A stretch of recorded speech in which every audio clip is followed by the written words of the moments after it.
Will you pray with me?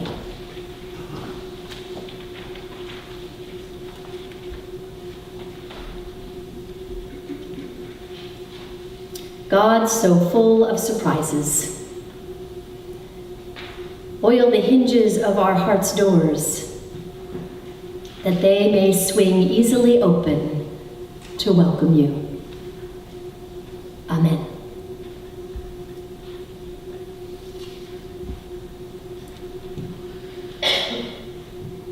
The hair-raising roar of a lion stopped me in my tracks. It came from just around the bend, less than a stone's throw from where I stood with my family on a shady path. It took several moments before I mustered the courage to walk on, certain that I was about to come face to jowl with a fierce, hungry wildcat. Instead, we turned the corner and found the very high, very sturdy chain link fence that separated us from those ferocious felines. I was 17 at the time. My family and I were exploring the San Diego Wild Animal Park, and I still remember that moment of terror when I couldn't see the fence between me and that lion. Sometimes boundaries are a really good thing.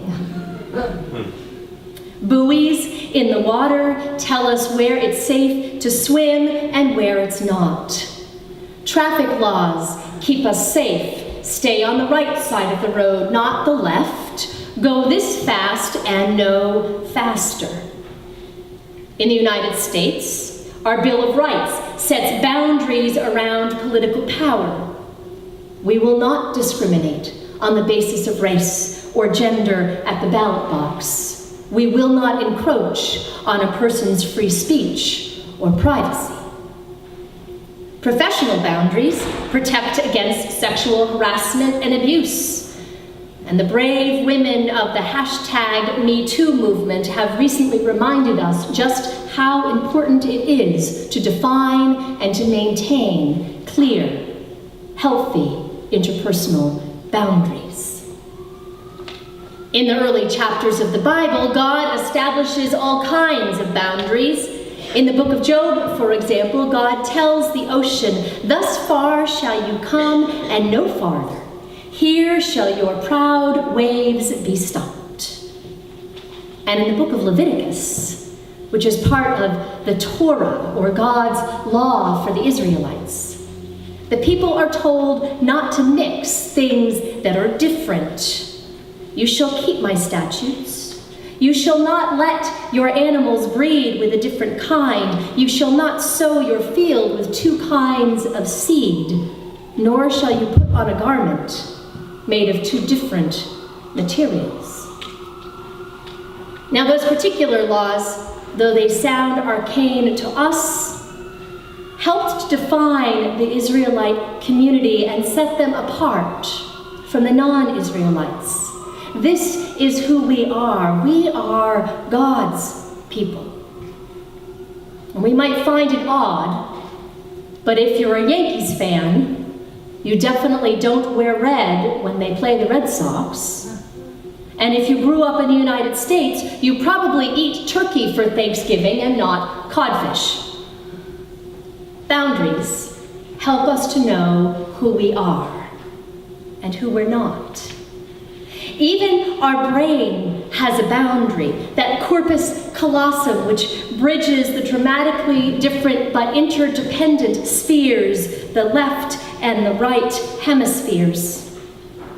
In her now famous TED Talk, My Stroke of Insight, neural anatomist Jill Bolte Taylor, anybody heard this TED Talk, My Stroke of Insight? Jill Bolte Taylor describes what happened when she suffered from a stroke. How she slowly lost track of herself and experienced a profound sense of oneness with her surroundings, with the whole universe. It turns out the left side of the brain thinks like an individual, makes me aware that I am me and not you. When Dr. Bolte Taylor's left hemisphere shut down during that stroke, she watched that boundary deteriorate. She said it was amazing. The feeling of merging with the universe. But she also knew that she couldn't function without the hemisphere that drew dividing lines between her and everything else. Some boundaries are necessary. They protect us, define us, help us to thrive. Then there are those other boundaries. The ones put in place to keep people out or to keep people down. The rules, written or unwritten, designed to consolidate power in the hands of some and deny it to others. Apartheid, segregated education, the practice of redlining, which kept generations of African Americans from buying homes in white neighborhoods. These are all examples of institutionalized discrimination, destructive lines drawn in the sand.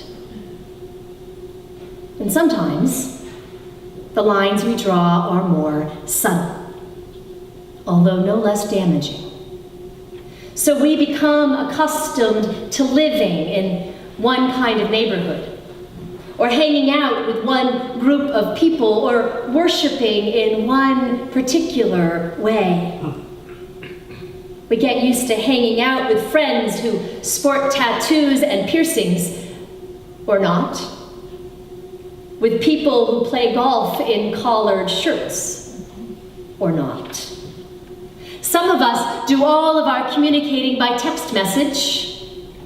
Some still send handwritten notes. You could call it habit. A habit is a behavior that bypasses the frontal cortex. The first time I choose my route home, I have to think about it, when to turn left, when to turn right. But once I've settled into a routine, I can no longer make a decision, don't need to. So I skip right over the part of the brain that actively evaluates. We can develop habits of trust or distrust, of inclusion or of exclusion, almost without realizing it. We make subtle choices about whom we invite and whom we leave out of our lives. We draw lines in the sand and in our brains. When this happens, consciously or unconsciously, or a little bit of both, we settle into routines that can divide or diminish. And then it may be time not to defend the boundaries, but to cross them.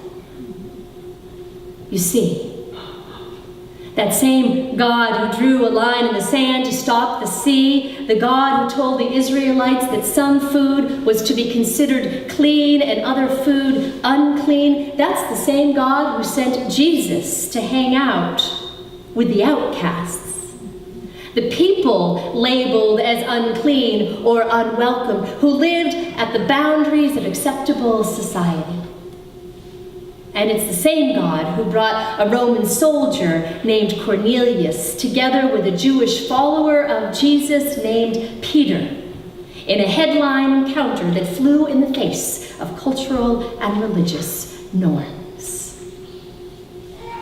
Imagine how Peter must have felt as he crossed that threshold into Cornelius' house, or how Cornelius must have felt inviting him. His whole life, Peter had been taught that faithfulness to God meant maintaining a kosher home, avoiding foreigners, eating only certain foods, sitting only with the people on the approved invitation list. And now he was walking into the home of a stranger, a Gentile, and a Roman soldier at that. It reminds me a little of young Ruby Sales, walking to the all-white school on that first day of enforced integration. A small brown girl in pigtails, clutching her books as she walked the gauntlet of jeering adults. How her heart must have been pounding in her chest. It reminds me also of Gene Robinson, the first gay priest to be elected bishop in the Episcopal Church, after being raised in a faith tradition that too often labeled gay men and lesbian women as irredeemably unclean in the eyes of God. Did you know? At the urging of others, Reverend Robinson wore a bulletproof vest under his vestments on the day he was consecrated as bishop. Boundary crossing requires courage. Maybe even a complete rewiring of our brains. It can be like swimming across those ropes into open water or learning to drive on the other side of the road. It can be disconcerting at best, terrifying at worst. At first, it may feel all wrong, like trying to sign your name with your non-dominant hand. Of course, Peter received a warmer welcome than Ruby. And his first worship service in Cornelia's home